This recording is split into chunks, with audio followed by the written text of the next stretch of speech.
Welcome to the deep dive. Today we're jumping into what seem like two totally separate things at first glance. Yeah. We've got a transcript from this really intense philosophical debate. It's called Debate 18 6.6K Unity Complete.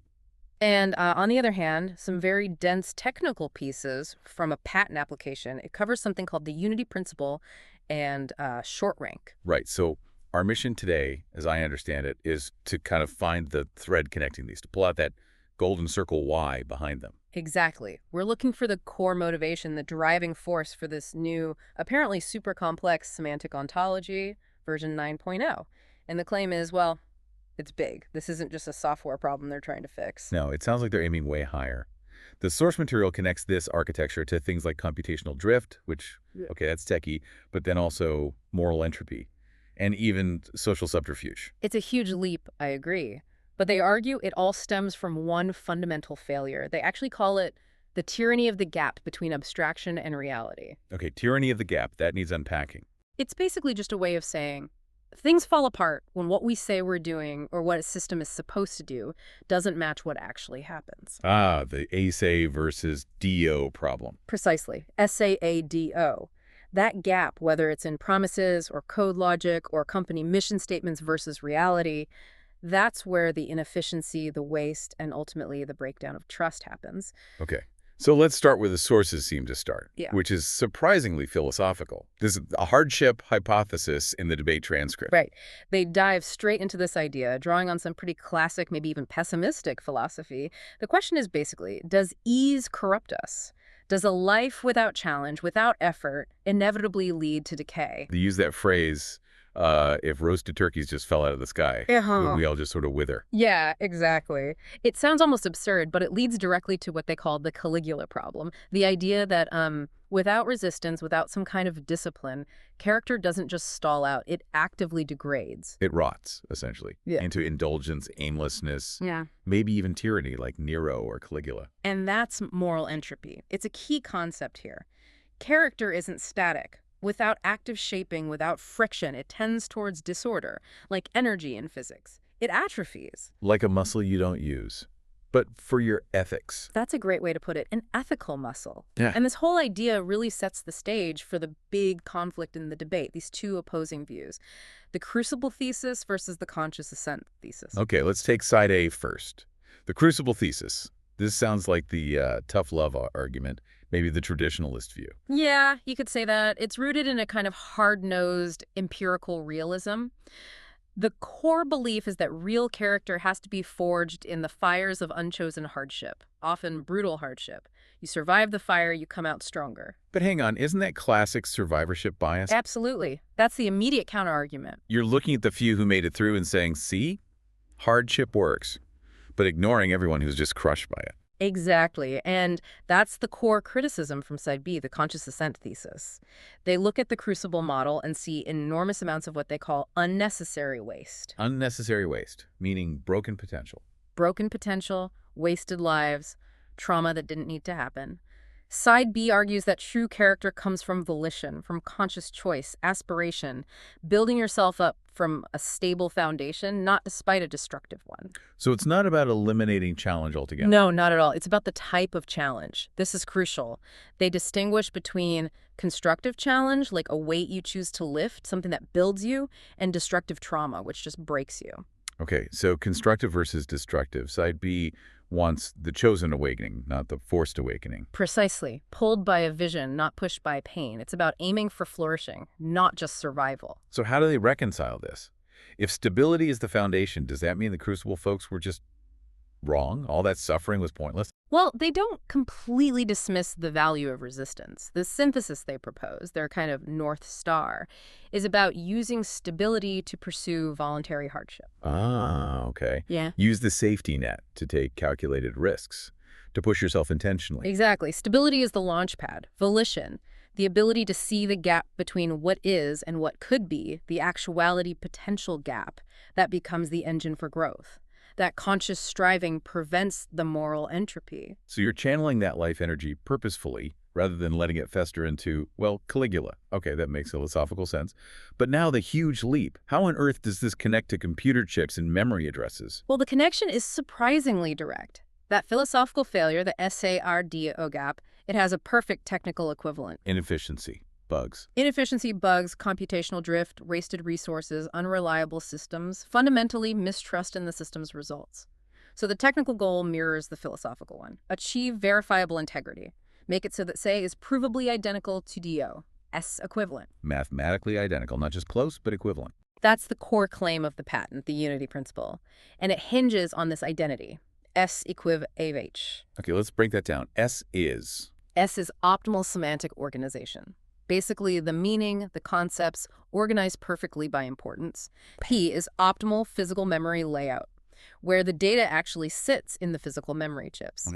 H is optimal hardware access patterns, how the CPU and caches fetch and use that data. So S equals P equals H, meaning physical location and hardware behavior all become one thing when organized by importance. Exactly, when rigorously organized by importance. And the tool they use for that organizing is the short rank algorithm. Short rank. Okay, so that's the importance meter. Pretty much. It calculates weights based on things like how often a piece of data is used, how critical it is for decisions, its overall impact.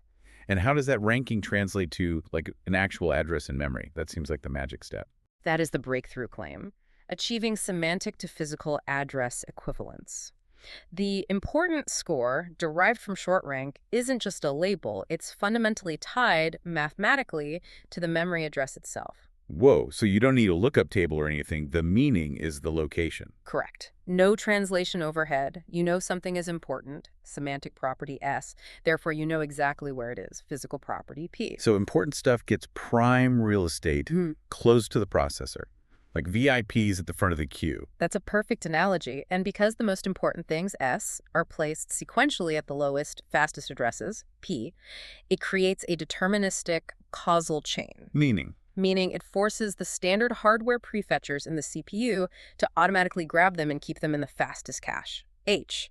There's no guessing needed by the hardware. So the meaning S literally dictates the physical layout, P, which in turn dictates the hardware behavior, H. S controls H deterministically. Deterministic semantic control. That's the core patentable claim. It replaces the probabilistic guesswork that causes so many cache misses and inefficiencies in current systems. Which must make the system's integrity measurable, right? If say-C really equals DO. Absolutely. And that brings us to their trust measurement formula. Ah, yes. Trust equal 1. Say do a say. How do they measure the say in DO in hardware terms? They monitor low-level processor performance counters, things like L1 cache hits, instruction pipeline stalls, branch mispredictions. These directly reflect the DO, how efficiently the hardware is executing based on the semantic layout, SAY. And they claim they can get this measurement with incredibly low latency. How low? The figure cited is 567 nanoseconds, sub-microsecond verification of integrity. That is incredibly fast accountability. Almost real time. And the performance numbers they claim are pretty wild, too. Yeah, the figures are attention-grabbing. 8.7x to 12.3x performance improvements in complex areas, and cache hit rates of 99.7%. 99.7%. In things like medical diagnosis with tens of thousands of codes, or finance with hundreds of thousands of patterns. That's what they claim. Environments where speed and accuracy are absolutely critical. So this architecture seems like the ultimate expression of that conscious ascent idea. Using extreme order and rationality to build a system that achieves discipline internally, avoiding the waste of chaotic, probabilistic methods. That's definitely the pro-patent argument, the Amplifier view. It's presented as a practical, verifiable way to solve incredibly expensive real-world problems. They even put dollar figures on it. Like the hospital savings? Yeah, $847,000 annually per 500-bed hospital just for the diagnostic systems. The patent is basically pitched as a blueprint for, well, architectural eudaimonia flourishing through optimal design. But, and there's always a but, with powerful tech. Yeah. The philosophy comes back biting, doesn't it? The existential risk thesis. Right. The very power and efficiency that make it attractive also make it potentially terrifying. Because it achieves technical alignment, but not necessarily philosophical alignment. Exactly. The system becomes flawlessly obedient. It does exactly what it's told. But it has zero capability to judge whether the instructions themselves say are good or wise or ethical. It's the perfectly loyal soldier executing a terrible order. Or, as they put it, a cognitive prosthetic. It amplifies human intention, flaws and all. So if the intention is flawed or even catastrophic, This system will execute that flawed intention with unprecedented perfect efficiency. Caligula's new weapon, executed globally, instantly, without error. That's the nightmare scenario, yes. And the entire safety mechanism boils down to one thing, defining those importance weights in short rank. Which becomes the new critical vulnerability, the ultimate attack surface. Absolutely. A subtle error in calculating importance, or worse, a malicious tweak to those weights. And the perfectly obedient system perfectly executes the wrong priorities. It's a new kind of black box, potentially even more dangerous because of its flawless execution. And could that lead to an arms race? To control the definition of what matters? That's the strategic imbalance concern. A winner-take-all scenario based on who masters defining importance within this architecture. So it comes full circle. The unity principle basically translates that ancient human choice between being shaped, maybe broken, by circumstance, or consciously building oneself into an architectural design choice. That's a great summary. It's an attempt to engineer the growth and resilience that Side B aspires to, but without the friction, the trauma, the unnecessary waste inherent in less ordered probabilistic systems, unifying meaning and action to get verifiable results. And the ultimate goal, maybe, isn't just to build systems or people who are good at enduring inefficiency or suffering. But systems and people who are incredibly good at solving problems because the friction, the waste, the say-do gap has been engineered out. Freeing up all that potential. Okay, so let's leave our listeners with the final provocative thought from the source material. Right, so the sources apparently contain a mathematical proof claiming that this identity, S equib HAs, this unity of meaning, structure, and action, is unique up to isomorphism. It's the only way to achieve this kind of optimal, verifiable integrity. Okay. If that's true, if this mathematical unity is the sole condition for perfect integrity. Then what does that imply about everything else? About all existing human organizations, all our current computer systems, maybe even our own thought processes, all of which demonstrably don't follow this S equib Peter law? Does it mean they are all inherently, inescapably baked in with falsehood, inefficiency, and waste, simply because they violate this fundamental mathematical principle?